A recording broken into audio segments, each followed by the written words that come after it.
ഇത്രയും ഏറ്റെടുത്ത ഇരുകൈ നീട്ടി സ്വീകരിച്ച ഒരു മുത്തശ്ശി കഥ എന്ന സിനിമയുടെ അരങ്ങിലും അതുപോലെ അണിയറ പ്രവർത്തകരുമാണ് ഇവിടെ ഇരിക്കുന്നത്. ഇവരുമായിട്ടൊക്കെ ചാറ്റ് ചെയ്യാൻ കിട്ടിയ സൗമ്യയുടെ ഈ നിമിഷത്തെ കുറിച്ച് എന്താണ് പറയുന്നത്? ഈശ്വര, പണി എനിക്ക് ആദ്യം തന്നോ. ഞാൻ വെറുതെ സുരാജേട്ടൻ ഇൻട്രൊഡ്യൂസ് ചെയ്ത് ഇൻട്രൊഡക്ഷൻ ഒക്കെ പറഞ്ഞു എന്റെ പകുതി പണി കഴിഞ്ഞു, പണി ഇങ്ങോട്ട് വരുന്നു വിചാരിച്ചില്ല. എന്തായാലും എന്റെ മനസ്സിൽ ആദ്യം ഉണ്ടായിരുന്നത് ഇപ്പൊ കഴിഞ്ഞൊരു 5-6 വർഷമായിട്ടുള്ള ഒരു പരാതിയായിരുന്നു. മലയാള സിനിമയിൽ ഇപ്പൊ അച്ഛനില്ല, അമ്മയില്ല, അമ്മൂമ്മയില്ല, അപ്പൂപ്പനില്ല. അപ്പൊ ഈ നെയിം അനൗൺസ് ചെയ്തപ്പോ തന്നെ സമാധാനമായി. ഇനിയിപ്പോ നമ്മൾ ഒരുപാട് ഇന്റർവ്യൂസിൽ തന്നെ പല പല സീനിയർ ആർട്ടിസ്റ്റുകളും പറയുന്നുണ്ട് ഇപ്പൊ നമുക്കൊന്നും റോൾ ഇല്ലല്ലോ, കാരണം ഇപ്പോഴത്തെ സിനിമയിൽ അങ്ങനെയുള്ള വേഷങ്ങളും കഥാപാത്രങ്ങളും ഇല്ല. അപ്പൊ എന്തായാലും അങ്ങനെ ഒരുപാട് പേര് പരാതിയും പരിഭവവും ഒക്കെ അകറ്റിക്കൊണ്ട് തന്നെയാണ് മുത്തശ്ശി കഥ. അപ്പൊ എന്തായാലും നമ്മള് മുത്തശ്ശി വളരെ എന്താ പറയാ ഒരു റോക്കിംഗ് മുത്തശ്ശിയും തന്നു. അപ്പോൾ എന്താണ് നമ്മുടെ ഈ മുത്തശ്ശി കഥ എന്ന ഈ ഒരു കാലഘട്ടത്തിൽ ആക്ച്വലി പരാതി മാറ്റാൻ തന്നെയായിരുന്നു ഉദ്ദേശിച്ചത്. സൗമ്യ കണ്ടോ, പടം കണ്ടോ? സത്യസന്ധമായി പറയുകയാണെങ്കിൽ എനിക്ക് കാണാൻ പറ്റിയില്ല. കണ്ടതിന് ശേഷം ഇങ്ങനെയുള്ള പരിപാടിക്കൊക്കെ വരാം. എന്താ സൗമ്യ കാണാതെ? അല്ല, കാണണം എന്നുണ്ടായിരുന്നു. ഇന്നലെ ഞാൻ സിനിമ റിലീസ് ചെയ്യുന്നതിന് മുന്നേ ഞാൻ പോയതാണ് നാട് വിട്ട്. ഞാൻ ഇന്ന് വന്നതേ ഉള്ളൂ, ഇന്നലെ രാവിലെ എത്തിയുള്ളൂ. ഇന്ന് കണ്ടിരിക്കും, ഡെഫിനറ്റ്ലി കണ്ടിരിക്കും കേട്ടോ. ഇനി അതിന്റെ കൂടുതൽ വിശേഷങ്ങൾ അതിന്റെ കപ്പിത്താൻ പറയും. അതിനു മുമ്പ് അതിലെ നമ്മുടെ ലീഡിങ് ക്യാരക്ടർ മുത്തശ്ശിയാണ് ഇനി സംസാരിക്കാൻ പറയുന്നത്. പറയൂ, ഒരു 1.5 മുത്തശ്ശിയാട്ടോ. ജൂഡ് കൊണ്ടുവന്ന ഒരു പുതിയ മുത്തശ്ശിയാണ് ഞാൻ. എൻ്റെ പേര് രാജിനി ചാണ്ടി. മുത്തശ്ശി കഥ എന്നുള്ള പേര് ഇടാൻ വേണ്ടിയിട്ട് അല്ലെങ്കിൽ മറ്റേ മുത്തശ്ശിമാർ ഇല്ല, അച്ഛനമ്മമാരില്ല, അങ്ങനെ ഒരു പരാതി തീർക്കാൻ വേണ്ടി ചെയ്തതല്ല. അങ്ങനെ പരാതി കേട്ടിട്ടുണ്ട് ഞാൻ. പക്ഷെ അത് എനിക്ക് വിഷമം ഉണ്ടാക്കിയിട്ടുണ്ട്. കാരണം പുതിയ പടങ്ങളിൽ എല്ലാവരും മൊത്തത്തിൽ അങ്ങ് പറയിച്ചപ്പോൾ വിഷമമുണ്ടായി. അങ്ങനെ പരാതി മാറ്റാൻ വേണ്ടി ചെയ്ത സിനിമയല്ല. ഞാൻ കഴിഞ്ഞ പടം കണ്ട ശേഷം കേട്ട ഒരുപാട് കഥകളുണ്ടായിരുന്നു. പക്ഷേ ഈ കഥ ആണ് എനിക്ക് മനസ്സിൽ ഇഷ്ടപ്പെട്ടത്. ഒരു വെറൈറ്റി. ഇപ്പം എല്ലാവർക്കും വെറൈറ്റി വേണം എന്നുള്ള ബഹളം. എന്നാൽ പിന്നെ വെറൈറ്റി കൊടുത്തേക്കാം. അവർക്ക് വെറൈറ്റി വേണം, വെറൈറ്റി. അപ്പോൾ മാക്സിമം വെറൈറ്റിയാണ്. കാരണം 2 മുത്തശ്ശിമാർ ബേസിക് മെയിൻ ഇതായിട്ട് ഒരു പടം ചെയ്യാന്ന് പറഞ്ഞാൽ ഭയങ്കര റിസ്ക്കാണ്. എന്നോട് എല്ലാവരും കഥ എഴുതി കഴിയുന്നവരെ ഈവൻ വിനീത് എന്നോട് ഒരു ദിവസം ചോദിച്ചാൽ എടാ മുത്തശ്ശിമാരെ എന്താവും, ഞാൻ ഒരു സ്ക്രിപ്റ്റ് കഴിഞ്ഞിട്ട് പറയാം എന്ന് പറഞ്ഞാൽ സ്ക്രിപ്റ്റ് വായിച്ച് കഴിഞ്ഞാൽ വിനീതിന് ഭയങ്കര കോൺഫിഡൻസ്. എന്നോട് പറഞ്ഞാൽ അത് നല്ല സാധനം. അപ്പോൾ വിനീത് ഓക്കെ പറഞ്ഞോട് പിന്നെ എനിക്ക് ധൈര്യമായി, ഒന്നും നോക്കാനില്ല. അപ്പോൾ അങ്ങനെ തുടങ്ങി. പിന്നെ വിനീത് ഉണ്ടാവുമെന്ന് ഉറപ്പായിരുന്നു പടത്തിൽ. അപ്പോൾ നമുക്ക് മെയിൻ ബലം അതൊക്കെയാണ്, ഒരാൾ സപ്പോർട്ട് ചെയ്യാൻ ഉണ്ടാവുക എന്നുള്ളത്. അപ്പം അങ്ങനെ വിശ്വാസം ചെയ്തു. പിന്നെ കഥ നല്ലതാണെങ്കിൽ എല്ലാവരും ഏറ്റെടുക്കും. അത് ഇപ്പോഴത്തെ കാലത്ത് ഇങ്ങനെ സ്റ്റാറിൻ്റെ പടം നോക്കി പോകുന്ന ആൾക്കാർ കുറവാണ്. അല്ലെങ്കിൽ കഥ എല്ലാവർക്കും ഇഷ്ടമാവും എന്നുള്ളൊരു വിശ്വാസത്തിൻ്റെ പുറത്ത് മാത്രമാണ് ഈ സിനിമ ചെയ്തത്. അപ്പോൾ മുത്തശ്ശി അതിനകത്തൊരു മെയിൻ ക്യാരക്ടർ വരുന്ന 2 മുത്തശ്ശിമാരാണ്. അപ്പോൾ ഒരാൾ ഈ മുത്തശ്ശിയാണ്, ഒരാൾ വേറൊരു കിടലും മുത്തശ്ശിയാണ്. ശബ്ദം കൊണ്ട് മലയാള സിനിമ കീഴടക്കിയ ഭാഗ്യലക്ഷ്മി ചേച്ചി. അതിന്റെ ബേസിക് കാര്യങ്ങൾ ഇത്രയാണ്. ഞാൻ പറഞ്ഞ എനിക്ക് ഭാഗ്യമായിട്ട് ഈ സിനിമയിൽ വന്ന എല്ലാവരും ഉണ്ട്. പ്രത്യേകിച്ച് നമ്മുടെ വെഞ്ഞാറമൂട് ചേട്ടൻ, സുരാജ് ചേട്ടൻ എന്ന് പറഞ്ഞു കഴിഞ്ഞാൽ ഇപ്പൊ പടം കണ്ടു കഴിഞ്ഞപ്പോ അതല്ല വേറൊരാൾക്ക് അത് ചെയ്താൽ എങ്ങനെയാവുമെന്ന് എനിക്കറിയില്ല. കാരണം ഒരു അങ്ങ് വേറെ രീതിയിൽ പടം പോയി അങ്ങനെയൊക്കെ. ഇത് കറക്റ്റ് ഒരു പാവം മോൻ, അതായത് ഭാര്യയുടെ അമ്മയുടെ ഇടയിൽ കിടന്ന് ഞെരുങ്ങുന്ന. അതെ, നമ്മുടെ നാട്ടിലെ പല പല എന്താ പറയാ പുരുഷ കേസരികളും കീഴടങ്ങി പോകുന്ന, അല്ലെങ്കിൽ എന്താ പറയാ ഏറ്റവും ദുർബലരാവുന്ന ഒരു വീടെന്ന് പറഞ്ഞാൽ കല്യാണം കഴിഞ്ഞു.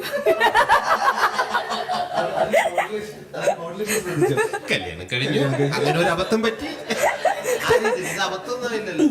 വളരെ സന്തോഷത്തോടുകൂടി അമ്മായിയമ്മേ ഞാനും ഇങ്ങനെ എന്താ പറയാ ഒരുമിച്ച് പല വീടുകളിലും പറയും, അയ്യോ എന്റെ വീട്ടിൽ അങ്ങനെ വിഷയമൊന്നുമില്ല, ഞാനും അമ്മായിയമ്മയൊക്കെ വളരെ സോൾവാ. ഇത് പറച്ചിലേ ഉള്ളൂ. സത്യം പറഞ്ഞാൽ ഇതൊക്കെ ഉള്ളിൽ ഒതുക്കി വെച്ചിട്ട് അടി നടക്കാത്ത വീടുകളില്ല. എന്ന് വെച്ചാൽ എല്ലാ വീടുകളിലല്ല, ചില വീടുകളിലൊക്കെ ചെറിയ പൊട്ടിത്തെറി, തീപിടുത്തം വരെ ചില. എന്റെ ഒരു എക്സ്പീരിയൻസ് പറഞ്ഞാൽ മതിയെങ്കിൽ എന്റെ സൗമ്യക്ക് വിഷയമല്ല, അമ്മായിയമ്മ ഊമയാണെന്ന്. അപ്പൊ എന്തായാലും ഈ ശരിക്കും അങ്ങനെ എന്തെങ്കിലും വീട്ടിൽ ഇഷ്യൂ ഉണ്ടെങ്കിൽ, ഇല്ലെങ്കിൽ പിന്നെ കല്യാണം കഴിച്ചവരും കല്യാണം കഴിക്കാൻ ആഗ്രഹിക്കുന്നവരും കൊച്ചുകുട്ടികളും പ്രായമായ ആൾക്കാരും ഈ സിനിമ കാണണം. അതിന് കാരണങ്ങളുണ്ട്. ഒറ്റമൂലിയാണ് ഈ സിനിമ.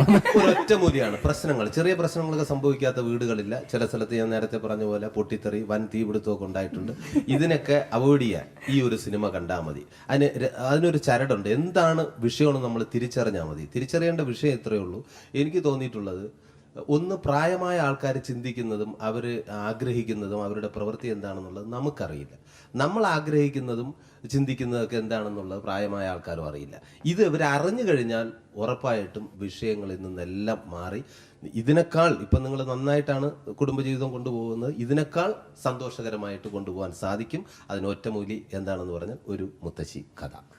അത് ഒരു മുത്തശ്ശിയല്ല, ഒരു 1.5 മുത്തശ്ശിയാണ്. കാരണം ഈ മുത്തശ്ശിയെ ഞാൻ കോട്ടയത്ത് വെച്ച് ആദ്യമായിട്ട് എന്നെ പരിചയപ്പെടുത്തി ജൂഡ് വിളിച്ചു പറഞ്ഞു, ചേട്ടാ ഇതാണ് ആ മുത്തശ്ശി. ഞാൻ പറഞ്ഞു, ആ ഇത് വല്ല മോഡലിങ്ങിനെങ്ങാനുള്ള ആളാണോ എന്ന് പറഞ്ഞപ്പോൾ ഞാൻ മാഡം എന്ന് വിളിച്ച് പരിചയപ്പെട്ടപ്പോൾ എനിക്ക് ആദ്യമേ അവരുടെ റെസ്പെക്റ്റ് തോന്നിയത്. എന്നോട് മുത്തശ്ശി പറഞ്ഞു, എന്നെ ഈ മാഡം ഇടപോകുന്നെന്നും വിളിച്ചിട്ട് അങ്ങോട്ട് അകറ്റരുത് പ്ലീസ്, എന്നെ മുത്തശ്ശിന്ന് വിളിക്കേ.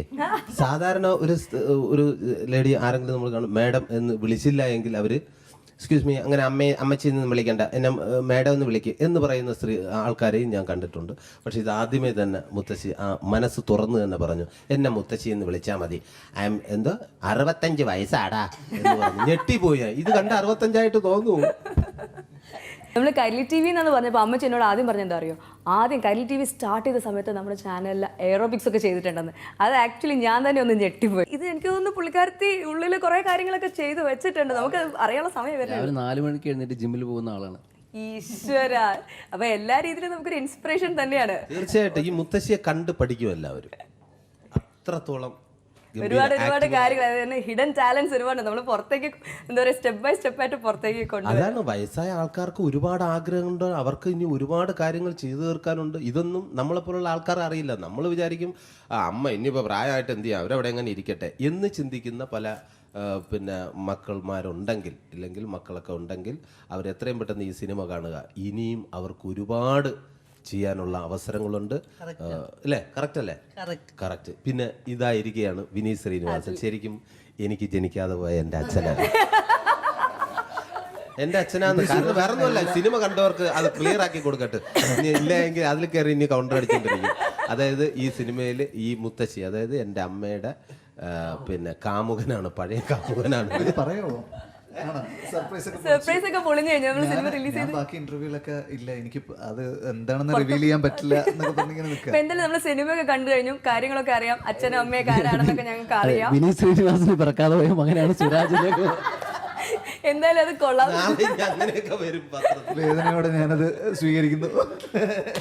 സുരാജ് വെഞ്ഞാറുമൂടിന്റെ അച്ഛനായി വിനീത് ശ്രീനിവാസൻ സ്ക്രീനിൽ എത്തുന്നു എന്നൊക്കെ പറഞ്ഞിട്ട് എന്തായാലും അത് സിനിമ റിലീസ് ചെയ്യുന്നതിന് മുമ്പ് റിവീൽ ചെയ്യാത്തുണ്ട്. അല്ലെങ്കിൽ ഇങ്ങനെയൊക്കെയുള്ളത് അച്ഛനായിട്ടല്ല, പിറക്കാതെ പോയ അച്ഛൻ. അതാണ് അതെ.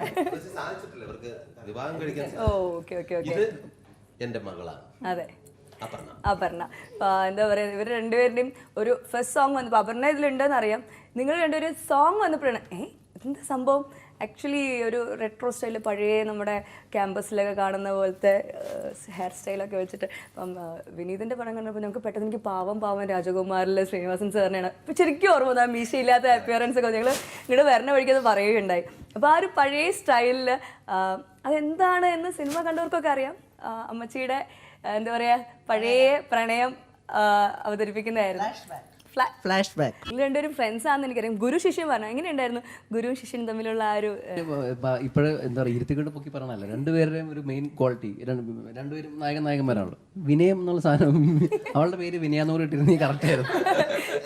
അതായത് വിനീതിനെ ഞാൻ കാണുന്നത് ഫസ്റ്റ് മലർവാടി ആർട്സ് ക്ലബ്ബിൽ ഞാൻ അന്ന് ക്ലാബ് ബോയ് ആയിരുന്നു. അപ്പോൾ ഞാൻ അന്ന് ഫസ്റ്റ് മറ്റേ എൻ്റെ കയ്യിലൊരു ബോർഡുണ്ട്, ക്ലാബ് ബോർഡും കൊണ്ട് പടത്തിന് സംവിധായകൻ എടുത്ത് ഞാൻ പറഞ്ഞു എൻ്റെ പേര് സിജോ, അന്ന് എൻ്റെ പേര് സിജോ എന്നായിരുന്നു. അപ്പോൾ നമസ്കാരം എന്ന് പറഞ്ഞു. അന്നും ഇന്ന് രാവിലെ കാണുമ്പോൾ നമസ്കാരം. അതായത് എന്നോട് കാണിക്കുന്ന സ്നേഹവും അന്ന് ഇന്നും എല്ലാവരോടും ചെയ്യുന്ന ഒരേ സ്വഭാവമാണ്. അല്ലാതെ ഒരാളോട് ഭയങ്കര വിനയം, മറ്റൊരാളോട് ഭയങ്കര അഹങ്കാരം അങ്ങനെയുള്ളത്. അപ്പോൾ എൻ്റെ അന്ന് മുതൽ ഗുരുവും ഫ്രണ്ടും എന്ത് കാര്യത്തിന് ഓടിച്ചെല്ലാവുന്ന ഒരാളാണ്. അപ്പോൾ ഈ കഥയുടെ ഞാൻ പറഞ്ഞില്ല, ഈ പടം ചെയ്യാനുള്ള ഒരു സ്ട്രെങ്ത് എനിക്ക് കിട്ടിയത് വിനീതാണ്. വിനീതിനെ ഞാൻ വെച്ചപ്പോൾ തന്നെ വിനീതിൻ്റെ കൂടെ നിൽക്കുന്ന നല്ലൊരു പെണ്ണാണെന്നൊക്കെ പറയാൻ കാസ്റ്റിങ്ങോളെ കിട്ടും. പക്ഷേ എനിക്ക് ആരെയും അങ്ങോട്ട് കറക്റ്റായിട്ട് കിട്ടുന്നില്ല. അപ്പോൾ അങ്ങനെ ഇരിക്കുമ്പോഴാണ് എൻ്റെ ഭാര്യ പറഞ്ഞു, പറഞ്ഞ നല്ല മഹേഷിൻ്റെ പരിഹാരത്തിൽ ഞാൻ കൂട്ടി വെറുതെ വിളിച്ചു നോക്കിയതാ. അപ്പോൾ അവളാണെങ്കിൽ ഭയങ്കര ഹംശാന്തി ചോദിച്ചാണ് ഡയറക്ടർ എന്നൊക്കെ പറഞ്ഞു. അപ്പോൾ ഞാൻ ഓക്കെ, എന്നോട് ഇത്തിരി വിലയുള്ള ആളെ വെക്കാം. അപ്പോഴാണ് എന്നെയും കിട്ടിയത്. എങ്ങനെയുണ്ടായിരുന്നു ശിഷ്യന്റെ കൂടെ വർക്ക് ചെയ്യുന്ന ഒരു എക്സ്പീരിയൻസ്? അല്ല, ഇവൻ ഗുരു എന്നൊക്കെ വിളിക്കുമെങ്കിലും നമ്മൾ ഇടയ്ക്കിടയ്ക്ക് ഗുരുവായി മാറാറുണ്ട്. ശരിക്കും ഗുരു ആണെങ്കിൽ ഇടയ്ക്കിടയ്ക്ക് സത്യമാണ് കേട്ടോ, ഗുരുവാവാറുണ്ട്. അല്ല, എങ്ങനെയുണ്ടായിരുന്നു സുരാജ് ചേട്ടന്റെ എക്സ്പീരിയൻസ്? എനിക്കൊന്നും പറയാനില്ല. അല്ല, നമുക്കറിയാം ഒരു ആംഗ്രി യങ് മാൻ ആണ്. ഫേസ്ബുക്കിലെ പുള്ളിയുടെ പോസ്റ്റിലൊക്കെ കണ്ടെങ്കിൽ അറിയാം, എന്താ പറയുക പൊട്ടിത്തെറിക്കുന്ന ആത്മരോഷമുള്ള ഒരു വ്യക്തിയാണ്. അതുപോലെ ഭയങ്കര സ്നേഹമുള്ളവർ എപ്പോഴും ഇത്രയൊക്കെ ഉണ്ടല്ലോ, ഈ അമ്മയോട് പോലും അവൻ പറയും, പക്ഷെ എന്നോട് ഇതുവരെ എതിർത്തൊരു വാക്കും പറഞ്ഞിട്ടില്ല. നല്ല വർത്താനം. ഇന്നലെ എന്തായിരുന്നു സുരേട്ട? നല്ല വർത്താനം. പെട്ടെന്ന് വിനീത് എന്നെ നോക്കി, എന്താ അവസ്ഥ? സത്യം ഇന്നലെ ഞാൻ കരഞ്ഞുപോയി. ഇപ്പോൾ തന്നെ വന്നിട്ട് ഇത്രയും ചിരിക്കുകയാണ്. അപ്പോൾ നിങ്ങൾ തമ്മിലൊരു കെമിസ്ട്രി, ആക്ച്വലി നല്ലൊരു കെമിസ്ട്രി ഉണ്ടായിരുന്നു. അത് സംസാരിച്ച് തുടങ്ങിയപ്പോൾ തന്നെ എനിക്ക് ഒരു പരിചയമില്ലാത്ത ഒരാളാട്ടോ, ഞാൻ ഇവരായിട്ട് ഒരു ബന്ധമില്ല, ഇവർ ആദ്യമായിട്ട് കാണുന്ന ആളാണ്. ക്യാമറയ്ക്ക് മുന്നിൽ അങ്ങനെയൊക്കെ പറഞ്ഞാൽ മതി. എപ്പോൾ എന്തായാലും ഇപ്പോൾ വന്നിട്ട് ഞാൻ തന്നെ ഇരുന്ന് ചിരിക്കുന്നു. അപ്പോൾ നിങ്ങളുടെ ഒരു എന്താ പറയുക അടിപൊളി കെമിസ്ട്രി എന്തായാലും വർക്ക്ഔട്ട് ആയിട്ടുണ്ട്. അപ്പോൾ അതുപോലെ തന്നെ സുരാജേട്ടൻ നമ്മൾ നേരത്തെ സംസാരിച്ച് വന്നൊരു ടോപ്പിക്ക് നമ്മൾ കൈവിട്ടുപോയി. എന്താ പറയുക, നമ്മുടെ കേരളത്തിൽ അല്ലെങ്കിൽ പല പല വീടുകളിലുമുള്ള ഒരു പുരുഷൻ്റെ റെപ്രസെൻറ്റേറ്റീവ് ആണ് സുരാജേട്ടൻ്റെ ക്യാരക്ടർ എന്ന് പറയുന്നത്. കാരണം അമ്മയും വേണം, ഭാര്യയും വേണം, മക്കളും വേണം. ഇങ്ങനെ ഒരു ക്യാരക്ടർ ഡെവലപ്പ് ചെയ്യുമ്പോൾ ആരൊക്കെയായിരുന്നു മനസ്സിൽ? ജൂഡ് തന്നെയാണ്. അല്ല, ഇത് ജൂഡിന്റെ കല്യാണത്തിന് ശേഷമാണ് ജൂഡി സിനിമ ചെയ്യുന്നത്. ഞാനെന്താ അറിയാം, ഞാനത് പറയാൻ ഞാൻ സമ്മതിക്കുകയാണ്. കാരണം എന്താ പറയുക, ഞാൻ ഭയങ്കര പോസിറ്റീവായിട്ട് എൻ്റെ വീട്ടിൽ ഒരു പ്രശ്നങ്ങളൊന്നുമില്ല, അങ്ങനെ ഭാര്യയും അമ്മയും സ്നേഹത്തിലാണെന്ന് ഞാൻ പറഞ്ഞിട്ട് അത് കണ്ണ് വെച്ചിട്ട് വേണം വീട്ടിൽ പ്രശ്നമാണ്. അതുകൊണ്ട് ഞാൻ പറയാം ഭയങ്കര പ്രശ്നമാണ് വീട്ടിലാടി എന്ന് പറഞ്ഞാൽ പൊരിഞ്ഞ് അടി. ഞാൻ വെറുതെ പറഞ്ഞല്ല, ഫേസ്ബുക്കിൽ ഞാൻ എൻ്റെ ഭാര്യയും കൂടി ഉള്ളൊരു ഫോട്ടോ ഞാൻ ഇട്ടിട്ടുണ്ടെങ്കിൽ അന്ന് വൈകുന്നേരം ഞാൻ ഭാര്യ തമ്മിൽ അടിയിരുന്നു. ദൃഷ്ടിദോഷം. അതുകൊണ്ട് ഞാൻ പറയുന്നത് ഭയങ്കര അടിയാണ്. എൻ്റെ ഈ കഥ മൊത്തം ഞാൻ ഉണ്ടാക്കിയത് എൻ്റെ വീട്ടിൽ നിന്ന് തന്നെയാണ്. ഭയങ്കര പ്രശ്നമാണ്, ഒരു രക്ഷയില്ലാത്ത അടിയാണ്. പ്രത്യേകിച്ച് സ്ക്രിപ്റ്റിംഗ് ഒന്നും വേണ്ടി വന്നില്ല, നേരെ എല്ലാ ദിവസം രാവിലെ എഴുന്നേൽക്കുക, ഇത് കണ്ടുകൊണ്ടിരിക്കുക, എഴുതാം. അല്ല, ശരിക്കും പറഞ്ഞാൽ ഈ അമ്മമാരുടെ ഈ ജനറേഷൻ സ്ക്രിപ്റ്റിംഗ് ഒന്നും വേണ്ടി വന്നിട്ടില്ല. രാവിലെ ഒരു ഫോട്ടോ എടുക്കാം, അത് കംപ്ലീറ്റ് എഴുതി വെക്കാം. ശരിക്കും പല വീടുകളിലും ഇപ്പം നമ്മൾ അറിയാമെങ്കിൽ പോലും നമ്മൾ സിനിമയായിട്ടൊന്നും അങ്ങനെ കണ്ടില്ല. ഇതെല്ലാം പറഞ്ഞു അവസാനം പിന്നെ സൗമ്യ പറയണം, എന്റെ വീട്ടിൽ ഡെയിലി കുഴപ്പം പറഞ്ഞു അറിയാതെയൊക്കെ പറഞ്ഞു വരുമെന്ന് നോക്കാം. അല്ല, ഇത് ഇപ്പൊ കേൾക്കുമ്പോൾ എല്ലാവരും എനിക്ക് പ്രായമുള്ള ആൾക്കാരുടെ പ്രശ്നങ്ങൾ പറയണ ഭയങ്കര ബോറൻ സബ്ജക്റ്റുകൾ തോന്നും. പക്ഷെ ഞാൻ ഉദ്ദേശിക്കുന്നത്, ഞാൻ കവി ഉദ്ദേശിച്ചത് എഴുതിയപ്പോൾ ഞാൻ ഉദ്ദേശിക്കുന്നത് നമ്മളെല്ലാവരും സ്കൂളിൽ പഠിക്കുന്ന സമയത്ത് നമുക്ക് പഠിക്കാൻ ഉണ്ടാവും, പരീക്ഷ ഉണ്ടാവും. അത് നമ്മൾ പാസ്സായിട്ട് നമ്മൾ ജോലി കിട്ടാൻ വേണ്ടി നമ്മൾ ഇങ്ങനെ നടക്കും. ജോലി കിട്ടിക്കഴിഞ്ഞാൽ ഉടനെ ഒരു പെണ്ണ് കിട്ടാൻ വേണ്ടിയാണ് അന്വേഷിച്ചത്. നാട്ടിൽ നിന്ന് പെണ്ണ് കിട്ടില്ല, വേറെ നാട്ടിൽ നിന്ന് പെണ്ണ് കിട്ടുന്നതിനെ പോലെ. അതിനുശേഷം ഒരു കൊച്ചുണ്ടാവും. കൊച്ചുണ്ടാക്കി കഴിഞ്ഞാൽ അതിനെ വലുതാക്കണം, അതിന് സ്കൂളിൽ പഠിപ്പിക്കണം, അതിന് കോളേജ് പഠിപ്പിക്കണം, അതിൻ്റെ മാരേജ് ഉണ്ടാവും. അതിന് മാരേജ് കഴിയുമ്പോഴേക്കും നമ്മൾ ഒരു പരിവായിക്കണം, ഒരു പ്രായമൊക്കെയാണ്. അപ്പോൾ നമ്മൾ മടുത്ത് ഇനിയിപ്പോൾ എന്ത് ജീവിതം. ശരിക്കും പറയുകയാണെങ്കിൽ അവിടെ മുതലാണ് ജീവിതം സ്റ്റാർട്ട് ചെയ്യുന്നത്. നമ്മൾ മറ്റുള്ളവർക്ക് വേണ്ടി ജീവിച്ച് തീർത്തു, ഇനി നമുക്ക് വേണ്ടി ജീവിക്കാനുള്ള ഒരു 50-55 വയസ്സ് കഴിഞ്ഞാൽ ഫുൾ ടൈം ഫ്രീ ആണ് നമ്മൾ അവിടെ നിന്ന് ലൈഫ് തുടങ്ങണം എന്നാണ് കവി ഉദ്ദേശിച്ചത്. സിനിമ കാണുന്നവർക്ക് അത് കിട്ടിയിട്ടില്ലെങ്കിൽ ഇപ്പൊ കിട്ടിക്കോളൂ, ഇതാണ് ഞാൻ ഉദ്ദേശിച്ചത്. ശരിക്കും അമ്മച്ചി എങ്ങനെയാണ് വീട്ടില്? അടിച്ചു പൊളിച്ച് ജീവിക്കുന്ന ടൈപ്പാ. ഞാൻ ഇപ്പം ജൂഡ് പറഞ്ഞ കാര്യത്തിൽ ഞാൻ എഗ്രി ചെയ്യുന്നു. എത്രയായാലും 60-65 വയസ്സിൽ നമുക്ക് തലവേദന, കാലുവേദന, നടുവേദന ഉണ്ടാവും. പക്ഷെ എനിക്ക് ആയി എന്ന് പറഞ്ഞാൽ ഞാൻ ഇരുന്ന് പോയാൽ ഞാൻ ഇരുന്ന് പോകും. എൻ്റെ കേസിൽ ഞാൻ 5 മണിക്ക് എണീക്കും. 4-4:30 ആകുമ്പോൾ ഞാൻ എണീക്കും. 5 മണിക്ക് ഞാൻ F3 എൻ്റെ ഹെൽത്ത് ക്ലബ്ബിൽ എത്തിയിട്ടുണ്ടാവും. 6:30 വരെ ഞാൻ അവിടെ എക്സസൈസ് ചെയ്യും. 6:30 വീട്ടിൽ വരും. വീട്ടിൽ വന്നു കഴിഞ്ഞാൽ അതിന് മുമ്പ് ഞാൻ ബാഡ്മിൻ്റൺ കളിക്കാൻ പോകുമായിരുന്നു. അപ്പം 6:30 വീട്ടിൽ വന്ന് രാവിലെ ബ്രേക്ക്ഫാസ്റ്റ് അല്ലെങ്കിൽ ലഞ്ച് ഇത് കഴിഞ്ഞു ഞാൻ ഇറങ്ങി എൻ്റെ സോഷ്യൽ ആക്ടിവിറ്റീസ് എന്തൊക്കെയാണോ. ആര് വിളിച്ചാലും എനിക്ക് വരാൻ പറ്റില്ല എന്ന് ഞാൻ പറഞ്ഞിട്ടില്ല. അവിടെ ഞാൻ എത്തിയിരിക്കും. പുതിയ ജനറേഷൻ ഇത് കേട്ട് പഠിക്കണം കേട്ടോ. ഇത് കണ്ടുപിടി. 11:30 ഞാൻ ജിമ്മില് ഇതുവരെ ഒരാഴ്ച തികച്ചു പോയിട്ടില്ല. 11:30 മണിക്ക് അവരുടെയൊക്കെ ഉറക്കൊഴിക്കുന്നത്. അവരുടെ അമ്മ ഇവിടെ എന്ന് പറയുന്നത് ഞാൻ എന്റെ അമ്മേനെ ഉണർത്താം. പിന്നെ എന്റെ അമ്മ ഞാൻ പറഞ്ഞത് അത് നല്ല ഫാമിലി കുഴപ്പമില്ലേ? അമ്മയും മകളും ഏറ്റവും നേരത്തെ എന്നേക്ക് അച്ഛനെ എന്നിട്ട് കഴിഞ്ഞിട്ട് അമ്മേനെ ശോഭേ അപ്പൊ ചീത്ത വെക്കും. ഒന്ന് പോവാ നിങ്ങൾ അച്ഛൻ വന്നിട്ട് ശോഭേ ഓ ചായ മനുഷ്യ. ഇനി വിനീതിന്റെ അഭിപ്രായം. വിനീത് 2 വാക്ക് പറയുക, ഒപ്പം നല്ലൊരു പാട്ട്. അതെ, അതിലേക്ക് സുരേട്ടാ ഞാനിത് കേട്ട് എൻജോയ് ചെയ്തോണ്ട്. അല്ല, ഞാൻ ആക്ച്വലി ഇതിലേക്ക് വരുമ്പോഴത്തേക്ക് അത് സ്ലിപ്പ് ചെയ്ത് അങ്ങോട്ടും ഇങ്ങോട്ടൊക്കെ പോകുമ്പോ അതൊക്കെ മാക്സിമം ഞാൻ എങ്ങനെയെങ്കിലും ഇതിലേക്ക് വരാൻ പറയുമ്പോൾ ഞാൻ തന്നെ ചിലപ്പോൾ ഡൈവേർട്ടായി പോകുന്നു. ഇതെല്ലാം കേട്ട് ഞാൻ ആക്ച്വലി വരുന്നു പാട്ട് എന്നുള്ളത് എന്താ പറയുക, വിനീത് വരുന്നുണ്ടെന്ന് അറിഞ്ഞപ്പോൾ തന്നെ പറഞ്ഞ 2 പേരുണ്ട്, നായകനും നായികയും. ശരിക്കും പാട്ടുപാടി സ്ക്രീനിൽ അഭിനയിക്കാന്ന് പറഞ്ഞ ഭാഗ്യം വളരെ ചുരുക്കം ആൾക്കാരൊക്കെ കിട്ടാറുള്ളൂ. നായകനും നായികയും പാട്ട് പാടുന്നു ഒരുമിച്ച്. അപ്പൊ എന്തായാലും നമുക്ക് ആ പാട്ട് ലൈവായിട്ട് കേട്ടാലോ? ഓക്കെ, രണ്ടുപേരും കൂടെ പാടിക്കണം. തെന്നൽ നിലാവിന്റെ കാതിൽ ചൊല്ലി, മണ്ണിൽ മഴത്തുള്ളി മെല്ലെ ചൊല്ലി, തേനൂറുമാവാക്കു നിൻ കാതില ചൊല്ലാം ഞാൻ. തെന്നൽ നിലാവിന്റെ കാതിൽ ചൊല്ലി, മണ്ണിൽ മഴത്തുള്ളി മെല്ലെ ചൊല്ലി.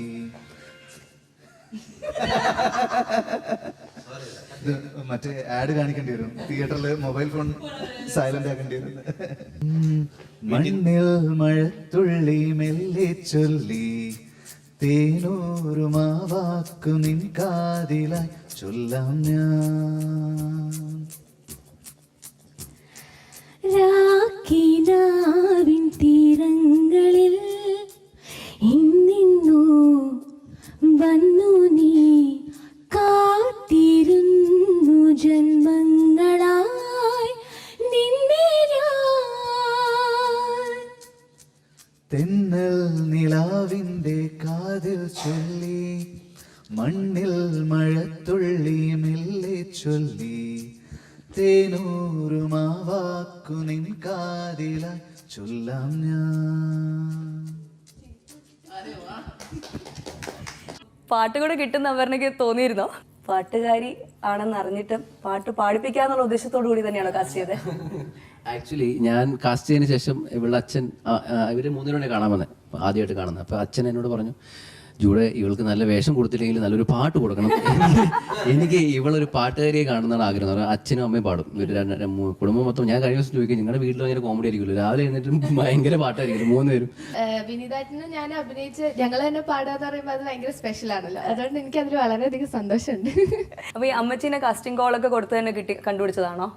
ഈ അമ്മച്ചീനെ എങ്ങനെയാ കണ്ടുപിടിച്ചത്? ഈ മുത്തിനെ എങ്ങനെയാ കണ്ടുപിടിച്ചത്? അത് എനിക്ക് ഒരുപാട് പേര് പറയാം. ഞാൻ പോയി കഥ പറഞ്ഞ പഴയകാല ഒരുപാട് സിനിമാ നടികളുണ്ടായിരുന്നു. അപ്പോൾ ഞാൻ എൻ്റെ മനസ്സിൽ പ്ലാൻ എന്ന് പറഞ്ഞാൽ ഞാൻ ഈ സിനിമയോട് വരുമ്പോൾ അതിനൊരു വാല്യൂ വരണമല്ലോ. അതുകൊണ്ട് പഴയകാല ഏതെങ്കിലും ഒരു ആക്ടർ അവർ തിരിച്ചു വരുന്നു, മലയാള സിനിമയ്ക്ക് തിരിച്ചു വരും, അങ്ങനെ വാർത്തയൊക്കെ വന്നാൽ ഒരു മീഡിയ ഒരു വാർത്ത വരുമല്ലോ. അങ്ങനെ ഞാൻ പഴയ കുറച്ച് പേരെ പോയി കണ്ട് സംസാരിച്ചു, കഥയൊക്കെ പറഞ്ഞു. കഥയൊക്കെ ഭയങ്കര ഇഷ്ടപ്പെട്ടവർക്ക് അവർ ചിരിച്ചും, ഒരാൾക്ക് മറിഞ്ഞ് സീറ്റിൽ മറിഞ്ഞ് താഴെ വീണു ഒരാൾ. അപ്പോൾ അത്ര കോമഡി കേട്ട് ഞാൻ മരിച്ചു രക്ഷപ്പെട്ടു, ഡേറ്റ് കിട്ടി. അപ്പോൾ ലാസ്റ്റിനോട് പറഞ്ഞു, ഈ റൗഡി മുത്തശ്ശി എന്ന് തന്നെ വിളിക്കുന്നതുകൊണ്ട് നമുക്ക് ആ മുത്തശ്ശി എന്നുള്ളത് മാറ്റിയിട്ട് എന്തെങ്കിലും ആക്കാൻ പറ്റും. അപ്പോൾ ഞാൻ പറയൂ, അത് മുത്തശ്ശി പിന്നെ വേഷം ചട്ടമുണ്ടാണ്. അപ്പോൾ അവർക്ക് എൻ്റെ സെക്കൻഡ് എൻട്രിയിൽ ഞാനൊരു അമ്മച്ചിയായിട്ട് വരുവാണെങ്കിൽ, മുത്തശ്ശിയായിട്ട് വരുവാണെങ്കിൽ പിന്നെ മൊത്തം ഞാൻ മുത്തശ്ശിയായി പോകും, അതുകൊണ്ട് പ്ലീസ് എന്നെ ഒഴിവാക്കണം എന്ന് പറഞ്ഞു. ഓക്കെ എന്ന് പറഞ്ഞാൽ അങ്ങനെ 5 പേരെടുത്ത് ഞാൻ ഈ കഥ പറഞ്ഞു. 5 പേര് നോ പറഞ്ഞപ്പോൾ എനിക്ക് ഡെസ്പായി പോയി, ഞാനിനി എന്ത് ചെയ്യുന്നതായി പോയി. അപ്പോൾ എൻ്റെ മനസ്സിൽ തോന്നി, ദൈവം ഇത് വേറെ ആർക്കോ പുതിയൊരാൾക്ക് വെച്ചിരിക്കുന്നതായിരിക്കും ഈ വേഷം. അങ്ങനെ പത്രത്തിൽ ഒരു പരസ്യം കൊടുത്തു, ഇത്രയും പഴയ കാലത്ത് നിങ്ങൾക്ക് പണ്ട് മലയാളത്തിൽ വരണം, മലയാള സിനിമയിൽ വരുന്ന ആഗ്രഹം ഉണ്ടായി, പക്ഷെ വയസ്സായി, ഇനി എപ്പോൾ വരാനായി, അങ്ങനെയുള്ള ആരെങ്കിലും ഉണ്ടെങ്കിൽ ധൈര്യമായി കടന്നു വരും, ഞാനുണ്ടെന്ന് പറഞ്ഞൊരു വാർത്ത കൊടുത്തു. അത് കണ്ടിട്ടാണ് ആൻറ്റി എൻ്റെയും ആൻറ്റിയുടെ ഒരു കോമൺ ഫ്രണ്ട് മജു എന്ന് പറഞ്ഞു, എൻ്റെ ഫ്രണ്ട് അവൻ. അപ്പോൾ അവനെ വിളിച്ചു പറഞ്ഞു, എടാ മജു നീ ജൂഡിനോട് പറ എന്ന് പറഞ്ഞു. അപ്പോൾ അവൻ എന്നെ വിളിച്ചു, എടാ ഒരു ആൻറ്റി ഉണ്ട് എന്ന് പറഞ്ഞു. അപ്പോൾ ഞാൻ ചെന്നു, വീട്ടിൽ ചെന്നു, ഒരു സീൻ വെറുതെ കൊടുത്തു ഞാൻ, ആൻറ്റി ഇത് ചെയ്ത് കാണിക്കുമെന്ന് വെച്ചു. പിന്നെ കാണിച്ച പോരെ എന്ന് വെച്ചാൽ മതി എന്ന് പറഞ്ഞു. കുറച്ച് വേഗം ചായ കൊണ്ടുവന്ന ആൾ എന്നോട്, മോൻ്റെ വീടോടെ? ഞാൻ പറഞ്ഞു, ഇവിടെ അടുത്ത. എന്നാൽ പിന്നെ വീട്ടിൽ തന്നെ എന്താ പറയുക, എന്തിനാ ഇങ്ങോട്ട് വരുന്നത്? അത് പടത്തിലെ സീനായിരുന്നു, ഞാൻ കൊടുത്ത സീനായിരുന്നു, അത് അവിടെ തന്നെ സ്പോട്ടിൽ കാണിച്ചു തന്നു. അപ്പോൾ ഞാൻ ഇത് മതി. അപ്പൊ ഈ ആക്ച്വലി ഇങ്ങനെ ഒരു മോഹം എപ്പോഴാണ് സ്റ്റാർട്ട് ചെയ്തത്? പണ്ടേ ഉണ്ടായിരുന്നോ? നായികയായിട്ട് വരാനൊക്കെ ആഗ്രഹിച്ചിട്ടുണ്ടായിരുന്നോ? എനിക്ക് അങ്ങനെ സിനിമയിൽ അഭിനയിക്കണമെന്നൊരു മോഹം അങ്ങനെ ഉണ്ടായിട്ടില്ല. പക്ഷേ എനിക്ക് ഒരു കേപ്പബിൾ ആണോ എന്നുള്ളൊരു ഫീലിംഗ് എനിക്ക് എപ്പോഴും ഉണ്ടായിരുന്നു. എന്തും ചെയ്യാം, എന്തെങ്കിലും ചെയ്യണം ലൈഫിൽ എന്നുണ്ടായിരുന്നു. അപ്പം പലയിടത്തും ശ്രമിച്ചു നോക്കി, എല്ലാവരും കിളവിയായി, വയസ്സായി, തലമുടി നരച്ചു എന്നൊക്കെ പറഞ്ഞ് റിജക്റ്റ് ചെയ്തു. അപ്പം അങ്ങനെ ഇരിക്കുമ്പോഴാണ് ജൂഡ് ഇതുപോലൊരു നല്ലൊരു ഓഫറും കൊണ്ട് വന്നു. പിന്നെ ഞാൻ മാപ്പിള എന്നാ പറയാ, എൻ്റെ ഹസ്ബൻഡ് ഭയങ്കര സപ്പോർട്ട് ചെയ്തു, അതുകൊണ്ട് ഞാൻ അഭിനയിച്ചു. അല്ല, അമ്മച്ചി പണ്ട് സിനിമയിൽ വന്നിരുന്നെങ്കിൽ ഒരു അത് പണ്ടത്തെ ഫോട്ടോസ് കണ്ടപ്പോഴാണ് ഞങ്ങൾക്കൊക്കെ മനസ്സിലായത് പണ്ട് സിനിമയിൽ വന്നിരുന്നെങ്കിൽ. ഞാൻ അമ്മച്ചിയുടെ വീട്ടിൽ ഈ കഥയൊക്കെ പറഞ്ഞ സമയത്ത് ഒരു പഴയ ആൽബം തോന്നും. അപ്പോൾ ഒരു പെങ്കൊച്ച് ഇങ്ങനെ നമ്മുടെ ഇതൊക്കെ ഇട്ട് നാളെ സ്വിമ്മിംഗ് സൂട്ടൊക്കെ ഇട്ട് നടക്കാം അവർ കഴിക്കണം. അപ്പൊ ഞാൻ ഇത് കൊള്ളാലേ കൊച്ചു, ഞാൻ ഇത് ആരാൻറ്റി? അത് ഞാനാ പുത്ര, എന്റെ പഴയ ഫോട്ടോ. ഈ മുത്തശ്ശിനെ പോലെ ഒരുപാട് മുത്തശ്ശിമാർക്ക് ആഗ്രഹം ഉണ്ടാവാറുണ്ട് സിനിമയിൽ അഭിനയിക്കും, പക്ഷെ പലരും പുറത്ത് പറയാറില്ല അതിനെപ്പറ്റി. സൗമ്യ പറഞ്ഞത് സത്യമാണ്, അത് അവർ പുറത്ത് പറയില്ല, കളിയാക്കും എന്നുള്ള പേടിയുണ്ട്. ഞാനിപ്പോൾ ഈ പ്രായത്തിൽ ഇങ്ങനെ പറഞ്ഞു കഴിഞ്ഞാൽ എനിക്ക് ഫേസ്ബുക്കിൽ മെസ്സേജ് വരാറുണ്ട്, അതുകൊണ്ടാണ് ഞാൻ. എൻ്റെ അച്ഛൻ മിലിറ്ററിയിലായിരുന്നു, അപ്പോൾ തിരിച്ച് ചിറയൻകീഴ് വന്നിറങ്ങിയിട്ടാണ് വെഞ്ഞാറമൂട്ടി വരുന്നത്. അപ്പോൾ എന്നും പ്രേം നസീർ സാറിൻ്റെ ആ വീട് വഴി അച്ഛൻ നടന്നു വരും. ഈ അടുത്ത സമയത്താണ് എന്നോട് അച്ഛനും പറഞ്ഞ്, എനിക്ക് ഭയങ്കര ആഗ്രഹമാണ്, പിന്നെ അതിനു വേണ്ടിയിട്ടാണ് ഞാൻ അദ്ദേഹത്തിനെയൊക്കെ ഒന്ന് കാണണം, സിനിമയിൽ ഒന്ന് മുഖം കാണിക്കണമെന്ന് ഒരുപാട് ആഗ്രഹിച്ചിരുന്നു. എന്തായാലും നിന്നിലൂടെ അത് സാധിച്ചല്ലോ, എവിടെയെങ്കിലുമൊക്കെ സൈഡ് വേഷം ഉണ്ടെങ്കിൽ എന്നെ കൂടെ വിളിക്കാൻ. കാര്യം അത്രയും പേഴ്സണലായിട്ട് ഉള്ള സമയത്താണ് ഇത് പറഞ്ഞത്. അപ്പോൾ അവരുടെ ഉള്ളിലും ഉണ്ട് എല്ലാവരും, പക്ഷെ തുറന്ന് പറയാനുള്ളൊരു ഒരുപാട് പ്രായമുള്ള ആൾക്കാർ എനിക്ക് മെയിൽ വഴി ഫോട്ടോസൊക്കെ അയച്ചു തന്നു. അപ്പോൾ നമ്മുടെ ഓൾഡ് ഏജ് ഹോമിൽ അവസാനം കുറച്ച് ആൾക്കാരെ വേണമായിരുന്നു ഓൾഡ് ഏജ് ഹോമിൽ ഇരിക്കാനും, അവിടുത്തെ ഒരു കമ്മിറ്റി മെമ്പേഴ്സ് ആയിട്ട്. അപ്പോൾ അതിലൊരു കമ്മിറ്റി അംഗമായിട്ട് ഞാനൊരു പുള്ളിനെ വിളിച്ചു വരുത്തി. നമ്മുടെ പടത്തിൽ മെയിൽ അയച്ചെന്ന് ഒരാൾ വിളിച്ചു വരുത്തി, അയാളുടെ മോനും കൂടി വന്നേ. പുള്ളി വന്ന് നമ്മുടെ പടത്തിൽ 3 ദിവസം വന്ന് ചെയ്തിട്ട് പോയി. പിറ്റേ ആഴ്ച പുള്ളി മരിച്ചുപോയി. പുള്ളി അപ്പോൾ പുള്ളിയുടെ മോൻ എന്നെ വിളിച്ച് പറഞ്ഞ കാര്യം എന്ന് പറഞ്ഞാൽ എൻ്റെ അച്ഛന് ഭയങ്കര ആഗ്രഹം, ഒരു പടത്തിൽ വരുന്ന ആഗ്രഹമുണ്ടായി. അച്ഛൻ പുള്ളിയുടെ ആഗ്രഹം പൂർത്തീകരിച്ചിട്ടാണ് മരിച്ചതെന്ന് പറഞ്ഞാൽ എന്നോട് താങ്ക്സ് പറയും. എനിക്ക് സങ്കടം വന്നിട്ട് കാരണം ഇപ്പോഴും അവൻ നമ്മുടെ പടം കണ്ടിട്ട് നമ്മുടെ പടത്തിലെ സീൻ സ്റ്റാർട്ട് ചെയ്യുന്നത് ഫസ്റ്റ് സീനിൽ പുള്ളിനെ വെച്ചിട്ട് തുടങ്ങുന്നത്. അപ്പോൾ അവനെ കണ്ടിട്ട് ഭയങ്കര ഇമോഷണൽ ആയിരുന്നു. കാരണം അച്ഛനെ ഒരിക്കലും ഒരു പടത്തിൽ അഭിനയിക്കുന്ന വിചാരിച്ചില്ല ജീവിതത്തിൽ. പക്ഷെ അത് മരിച്ചിട്ട് അത് ചെയ്തതിൻ്റെ പിറ്റേ ആഴ്ച ആൾ മരിച്ചുപോയി. ഇപ്പൊ ജൂഡ് പല കമന്റുകളൊക്കെ ഇട്ടിട്ട് ഒരുപാട് വെറുപ്പുകളൊക്കെ ആൾക്കാരൊക്കെ ഉണ്ടാക്കി വെച്ചിട്ടുണ്ട്. അവര് പോലും അത്യാവശ്യ ശത്രുക്കളൊക്കെ അല്ലേ? അത്യാവശ്യ ശത്രുക്കൾ ഉണ്ടാക്കി വെച്ചിട്ടുണ്ട്.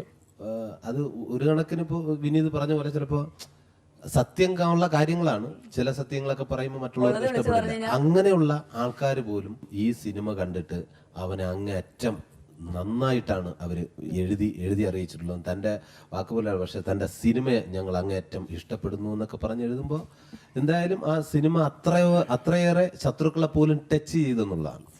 അപ്പോൾ തീർച്ചയായിട്ടും എൻ്റെ വക ഒരു ബിഗ് സല്യൂട്ട്.